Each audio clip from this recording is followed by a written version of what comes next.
Hello friends, स्वागत है आपका आप सभी के अपने लीगल चैनल सोच पर प्रहार में।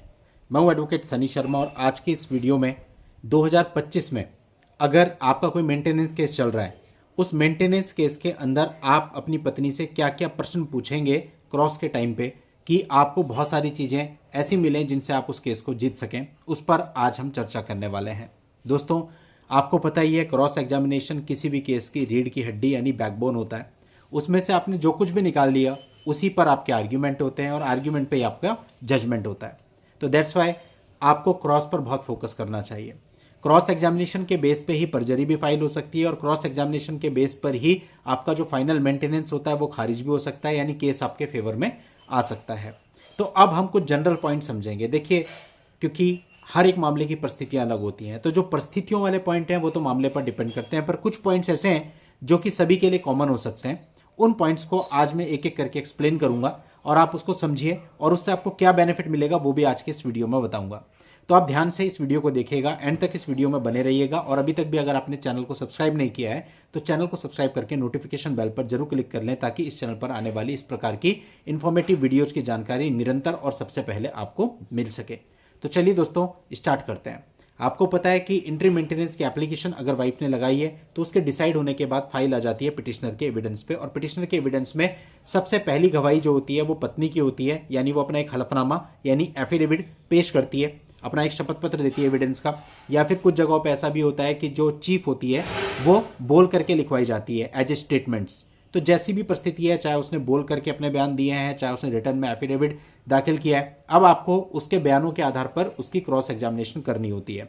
99% उसके बयान बिल्कुल उसकी पिटीशन का ही कॉपी पेस्ट होते हैं। अगर वो एफिडेविट देगी फिर तो बिल्कुल डिक्टो कॉपी पेस्ट होता है, और अगर वो स्टेटमेंट खुद से भी देती है तब भी वो कोशिश करती है जो उसने पिटीशन में लिखा है एज इट इज वहां पर लिखा दे। अब आपको क्रॉस करनी है।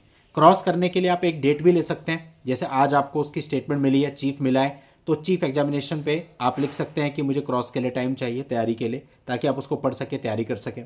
या फिर अगर आप चाहते हैं कि जल्दी निपट जाए तो आप सेम डे पे भी क्रॉस कर सकते हैं, अगर आपकी तैयारी पहले से, क्योंकि ये तो बात क्लियर ही है कि वो जो भी अपना स्टेटमेंट दे रही है वो सेम ही होगा जो पिटीशन में है, तो आप तैयारी पहले से भी करके रख सकते हैं। अब चलिए, अब इस बात पे आ जाते हैं कि आपने वाइफ की क्रॉस स्टार्ट कर दी। सबसे पहले तो आप ध्यान रखिए कि क्रॉस की स्टार्टिंग कभी भी आपको एग्रेसिवली नहीं करनी है।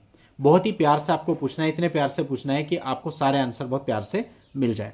तो जो पहला क्वेश्चन होता है वो आप विवाह से स्टार्ट कीजिए, क्योंकि वहीं से सारा जो बखेड़ा है शुरू हुआ है। तो आप एक तो उसकी तारीख पूछ लीजिए। शुरुआती क्वेश्चन ऐसे कि जैसे होता है ना, वार्म अप हल्का हल्का, और उसके बाद धीरे धीरे आपको हार्श होते हुए जाना है। तो सबसे पहले तो आप ये पूछिए आपकी शादी कब हुई थी, कौन सी तारीख पे हुई थी, और उसको नोट डाउन करा दीजिए। और उसके बाद आप आ जाइए सेपरेशन डेट पे कि आपका सेपरेशन किस तारीख को हुआ था, वो तारीख आप नोट डाउन करा दीजिए। अब सेपरेशन के टाइम की घटना उसने पिटीशन में दिखाई होती है। कई बार होता है मेरे पापा आए थे मुझे लेके गए, कई बार मेरा भाई आया था मुझे लेके गया, कई बार मैं जो है खुद चली गई, और कई बार होता है धक्के मार के निकाल दिया।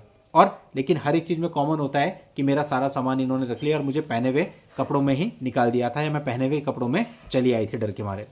तो अब इन पर, इस घटना पर आपको मेनली क्वेश्चंस बनाने हैं, क्योंकि ये बहुत इंपॉर्टेंट है। तो पहले तो आपने सेपरेशन डेट पूछ ली कि भाई क्या आपकी सेपरेशन डेट थी, ठीक है। अब उस सेपरेशन डेट में लड़की ने जो भी घटना दिखाई हो उस पर कम से कम 10 क्वेश्चन आप उससे पूछिए। यानी जो सेपरेशन डेट थी उस दिन आप किसके साथ अपने मायके गई थी, आप अपने मायके कैसे गई थी, कार से गई थी, बस से गई थी, किस तरीके से गई थी। उसके अलावा आप उससे पूछिए कि जो ये घटना थी जो आपने बताई है, सेपरेशन की जो डेट बताई है, इस तारीख पे आपके माँ बाप को कैसे पता चला कि वो लोग आए, आपने फ़ोन किया था, तो वो पूछिए। और इसके अलावा आप ये पूछिए कि जब आप गई थी तो कौन कौन सा आप सामान लेके गई थी।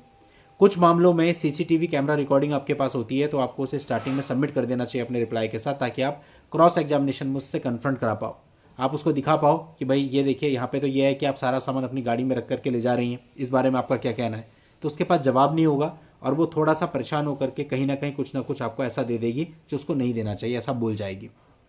अब होता है कि पहने हुए कपड़ों में उसे घर से बाहर निकाल दिया, तो उस पर आप सवाल पूछिए कि आप कह रही है कि पहने हुए कपड़ों में निकाल दिया, फिर ये आपके साथ जो 4 बैग हैं इसमें क्या था, है ना। तो ये सारे क्वेश्चंस आपको पुटअप करने हैं, यानी वो जो घटना उसने बताई है सेपरेशन डेट की, उसको आप जितना एक्सप्लोर कर सकते हो उतना करो। इसके बाद आती है बात कि आपका मेंटेनेंस किन किन वजहों से खारिज होता है। डेजर्शन के बेस पे खारिज हो सकता है कि वो खुद से छोड़ के गई है, तो इस पे क्वेश्चन बनने चाहिए।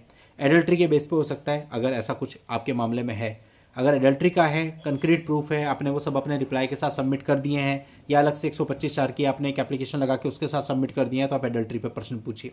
उसके जो भी एविडेंस पत्रावली पर आ चुके हैं वो उसके सामने रखिए और बोलिए कि ये देखिए ये आपके सिग्नेचर है, आपने इस होटल में चेक इन किया था, है ना। अब वो उसको मना नहीं कर पाएगी क्योंकि उसकी आईडी भी लगी होगी, उसके सिग्नेचर भी होंगे, सब कुछ होगा किसी और के साथ। तो उन सब चीज़ों पे आप प्रश्न पूछिए कि आप जो है पूरी नाइट जो है इस होटल में क्यों रही, और साथ में आप वापस क्यों आए, उसे कैसे जानती हैं, बहुत सारी चीज़ें हो सकती हैं। कई बार आपके पास चैट्स होती हैं, वो चैट्स लगा दीजिए, है ना।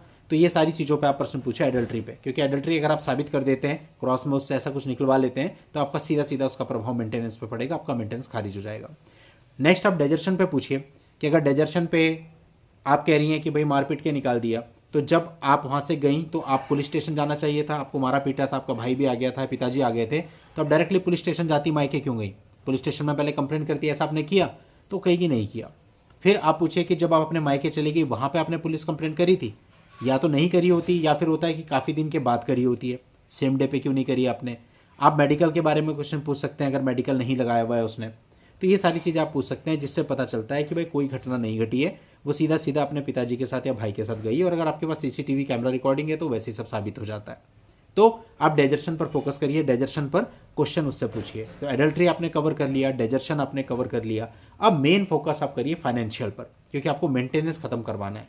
कुछ मामलों में होता है अपनी इनकम को छुपा रही होती है, अपनी क्वालिफिकेशन को छुपा रही होती है, आप उस पर क्वेश्चन पूछिए कि भाई आपने अपनी बैंक स्टेटमेंट दाखिल करी है? हो सकता है उसने ना करी हो, नहीं करी है तो आप बोलिए कि आप अगली डेट पे यहाँ पे दाखिल कर देंगी, क्योंकि आपने नहीं करी है। उससे वो आप अंडरटेकिंग एक तरह से ले लीजिए क्रॉस में। इसके बाद आप उससे पूछिए कि आज की डेट पे आप अपने पति के साथ रहना चाहती हैं? 90% केस में ऐसा होता है कि वो मना करेगी कि नहीं रहना चाहती हूँ, वो भी आपके काम आ जाएगा। और इसके अलावा अगर उसने ITR अपनी सबमिट नहीं करी, उसको कन्फ्रंट कराइए। अगर नहीं करी तो आप अगली डेट पे कर देंगी, वो कहेगी नहीं करूँगी, तो मतलब फिर वो सुप्रीम कोर्ट की गाइडलाइन को फॉलो नहीं कर रही है। तो वो सब करके आप उसे बोलिए, वो अल्टीमेटली लास्ट में यही बोलेगी कि हाँ कर दूंगी। ITR हो गई, बैंक स्टेटमेंट हो गई, उसकी सैलरी स्लिप हो गई, अगर वो वर्किंग है तो ये सारी चीज़ें उसकी रिकॉर्ड पे लाने के लिए उससे क्रॉस में ही आप अंडरटेकिंग ले लीजिए। अदरवाइज़ तो आ ही नहीं पाती हैं रिकॉर्ड पे। और अगर वो नहीं भी देती है उसके बाद और क्रॉस में अंडरटेकिंग है, तो ये सब चीज़ें आर्ग्यूमेंट में आपके काम आएंगी कि इसने जानबूझ के सब छुपा करके चली है। और क्रॉस में जो भी ऐसी स्टेटमेंट निकलती हैं जो कि पिटीशन से अलग होती हैं, पिटीशन से कॉन्ट्राडिक्टरी होती हैं, तो उसके बिहाफ पे आप उस पर परजरी भी फाइल कर सकते हैं, क्योंकि उसकी सेल्फ स्टेटमेंट वो है, उसको वो डिनाई नहीं कर सकती है। तो कई सारी चीज़ें हैं। अब बाकी उसको आपको ट्रैप कैसे करना है वो डिपेंड करेगा आपके मामले की परिस्थिति क्या है, पिटीशन क्या है, आपका क्या मामला है, क्या परिस्थितियां हैं, उसके हिसाब से क्वेश्चंस फ्रेम होते हैं।